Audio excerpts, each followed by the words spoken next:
इस वीडियो में पढ़ेंगे हम स्टैटिक जीके के मिक्स क्वेश्चन जो विभिन्न प्रकार की प्रतियोगी परीक्षाओं में आने के चांस भी रहते हैं और पहले आए भी हैं।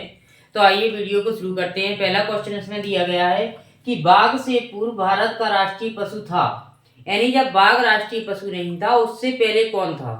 तो वो इस वाले क्वेश्चन में हमें कवर करना है। जब टाइगर राष्ट्रीय पशु नहीं था तो उसके पहले कौन था, तो वो है अपना सिंह। कौन सा? सिंह है। यानी पहले क्या था, शेर को राष्ट्रीय पशु घोषित था पहले, लेकिन जब बाघ को कब बनाया गया राष्ट्रीय पशु, तो 1972 में बनाया गया। कब बनाया गया? 1972 में। यानी हम बात करें कि 1972 के जो पूर्व, 1972 से पूर्व कौन था राष्ट्रीय पशु भारत का, तो वो सिंह था, शेर था। इस प्रकार से हमें याद रखना है, यानी कि 1972 से जस्ट पहले शेर था और 1972 के बाद क्या था, टाइगर था। अब इसमें बात करें कि भारत में अभी टाइगरों की संख्या कितनी है, तो वो हम बात करें तो भारत में अभी टाइगरों की संख्या कितनी है, 3682। ये जो 2022 की टाइगर जनगणना है उसके अनुसार 3682 है भारत में। यदि हम बात करें एमपी में, तो एमपी में टाइगर की संख्या कितनी है, 785 है। और दूसरे नंबर पर कौन है, कर्नाटक है। कर्नाटक में टाइगर की संख्या कितनी है, 563 है। कितनी है? कर्नाटक में दूसरे नंबर पर है, तो टाइगर की संख्या 563 है। और एमपी में अगर हम टाइगर की बात करें तो वो है कितनी, 785। और इंडिया में अभी टाइगरों की जो 2022 की जो बाघ की गणना हुई है वो कितनी है, 3682 के लगभग है। और अभी जो 2025 में बढ़ गई है 3900 के लगभग है। तो अभी हमें याद रखना है कि टाइगर से पहले था वो राष्ट्रीय पशु कौन था, अपना शेर था। अगला क्वेश्चन दिया है इसमें कि ऑपरेशन फ्लड कार्यक्रम किस पर केंद्रित था। यानी जो ऑपरेशन फ्लड कार्यक्रम था वो किस पर केंद्रित था, दूध उत्पादन को बढ़ाने से संबंधित था। यानी कि जो दूध की कमी को पूरा करने के लिए इस योजना को शुरुआत किया गया था। लेकिन इसमें एक बात याद रखना है कि जो ऑपरेशन फ्लड योजना थी जो दूध को बढ़ाने से संबंधित थी, इसकी शुरुआत कब हुई थी, 13 जनवरी 1970 को। यदि हम बात करें कि ऑपरेशन फ्लड जो इसमें चलाई गई थी दूध किससे संबंधित, तो उसके जनक कौन थे, श्वेत क्रांति के जनक वो थे अपने डॉक्टर वर्गीज कुरियन। यदि क्वेश्चन कभी कभी एग्जाम में आता है कि श्वेत क्रांति के जनक कौन है, तो डॉक्टर वर्गीज कुरियन है। और श्वेत क्रांति की जो यानी कि ऑपरेशन फ्लड की योजना कब प्रारंभ हुई थी, 13 जनवरी 1970 को हुई थी। किसको लेकर हुई थी, कि दूध की कमी को पूरा करने के लिए, दूध उत्पादन को बढ़ाने के लिए शुरू की गई थी। तो अगला क्वेश्चन दिया है इसमें कि कौन सा प्राचीन ग्रंथ पांचवा वेद कहलाता है। ऐसा कौन सा प्राचीन ग्रंथ है जो अपना पांचवा वेद कहलाता है, तो वो कौन सा है अपना, वो है अपना महाभारत। क्या है, महाभारत को हम क्या बोलते हैं, पांचवा वेद बोलते हैं। क्या बोलते हैं, पांचवा वेद बोलते हैं। अब इसमें बात करें कि अपने जो उसमें क्या कि ग्रंथ है कितने होते हैं, वेद कितने होते हैं अपने, तो वेद होते हैं 4 होते हैं। कौन कौन से होते हैं, ऋग्वेद, यजुर्वेद, सामवेद और अथर्ववेद। ये कितने हो गए अपने, 4 वेद हो गए। लेकिन इसमें जो पांचवा वेद किसे कहा गया है, महाभारत को कहा गया है। यदि हम बात करें महाभारत और भागवत, जो भगवत गीता है उसकी रचना किसने की है, महर्षि वेद व्यास जी ने। किसने, महर्षि वेद व्यास जी ने की रचना की है, किसकी, महाभारत की और भगवत गीता की है। रामायण की यदि हम बात करें तो उसकी रचना किसने की है, वाल्मीकि ने। किसने की है, वाल्मीकि ने की है। इस प्रकार से हमें कवर करना है कि जो पांचवा वेद है वो किसे कहते हैं, महाभारत को कहते हैं।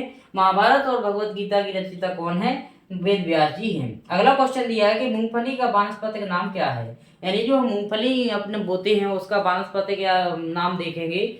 वैसे साधारण नाम तो है इसमें, लेकिन वानस्पतिक नाम देखना है तो इसमें वानस्पतिक नाम क्या होता है इसका, एरेकिस हाइपोजिया है। क्या है, एरेकिस हाइपोजिया किसका नाम है, मूंगफली का। किसका है, मूंगफली का है।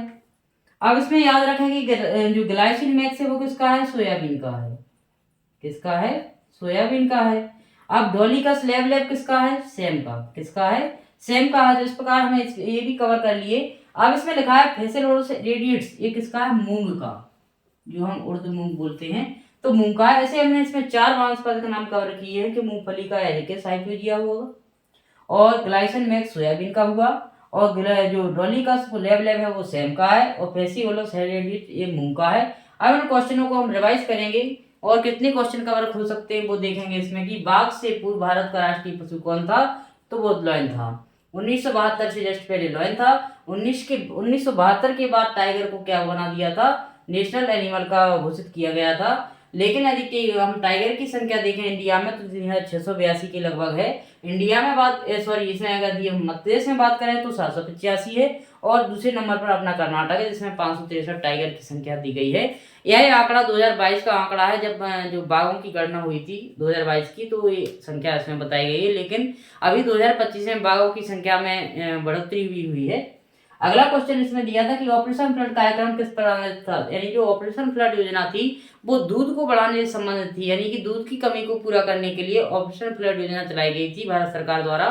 वो 13 जनवरी 1970 को इसकी शुरुआत हुई थी, किसकी, ऑपरेशन फ्लड की, जिसका राइट आंसर क्या हो जाएगा, दूध उत्पादन को बढ़ाने से संबंधित। यदि हम बात करें कि जो दूध उत्पादन की जो श्वेत क्रांति है वो उसके जनक कौन है, तो वर्गीज कुरियन है। कभी कभी ऐसा प्रश्न पूछ लिया जाता है कि श्वेत क्रांति का संबंध किससे है, तो दूध उत्पादन से है। और यदि श्वेत क्रांति के जनक की बात करें तो डॉक्टर वर्गीज कुरियन है। इसकी जो शुरुआत कब हुई थी, 1970 में इंडिया में ऑपरेशन फ्लड की जो योजना थी। अगला क्वेश्चन इसमें दिया गया है कि कौन सा प्राचीन ग्रंथ पांचवा वेद कहलाता है, तो वो महाभारत अपना पांचवा वेद कहलाता है। वैसे तो अपने जो वेद हैं वो 4 होते हैं, कौन से, ऋग्वेद, यजुर्वेद, सामवेद, अथर्ववेद, एक अपने 4 हुए। लेकिन पांचवा वेद किसे मानते हैं, महाभारत को। महाभारत और भगवत गीता के अपने जो किसने लिखी है, वेदव्यास जी ने लिखी है। और रामायण की यदि हम बात करें तो वो वाल्मीकि ने लिखी है। अगला क्वेश्चन इसमें दिया था कि मूंगफली का वानस्पतिक नाम क्या है, तो मूंगफली का भी हमें याद रखना है सोयाबीन का, क्योंकि एक क्वेश्चन के साथ हम कई क्वेश्चन का भी कवर कर रहे हैं। तो एरेकिस हाइपोजिया मूंगफली का है, और मूंग का क्या है, फेसियोलस रेडिएट्स है, और सोयाबीन का है ग्लाइसिन मैक्स है, और डोलिकस लेब्रे ये सेम का है, सेम का। इस प्रकार से हमें याद रखना है। इस प्रकार अपना पांचवा प्रश्न दिया है कि प्रोपेन का रासायनिक सूत्र क्या है, तो हमें प्रोपेन का रासायनिक सूत्र के बारे में जानना है कि प्रोपेन का जो रासायनिक सूत्र है वो क्या होता है। C3H8 जो दिया है इसमें, ये प्रोपेन का सूत्र है, किसका है, प्रोपेन। यदि हम बात करें C4H10 का, तो ये किसका है, ब्यूटेन का है, किसका है, ब्यूटेन का है। C2H6 का किसका है, तो ये है एथेन का है। और CH4 किसका है, मीथेन का है। तो इसमें हमने 4 के सूत्र इसमें कवर किए हैं कि प्रोपेन का सूत्र C3H8, और मीथेन का CH4, और एथेन का क्या होता है, C2H6 होता है, और ब्यूटेन का C4H10 होता है। तो इस प्रकार से हमें कवर करना है। अगला क्वेश्चन दिया है अंतरराष्ट्रीय स्वच्छ वायु दिवस मनाया जाता है, तो वो कब मनाया जाता है, 7 सितंबर को हम क्या मनाते हैं, स्वच्छ वायु दिवस। कौन सा, स्वच्छ वायु दिवस अंतरराष्ट्रीय।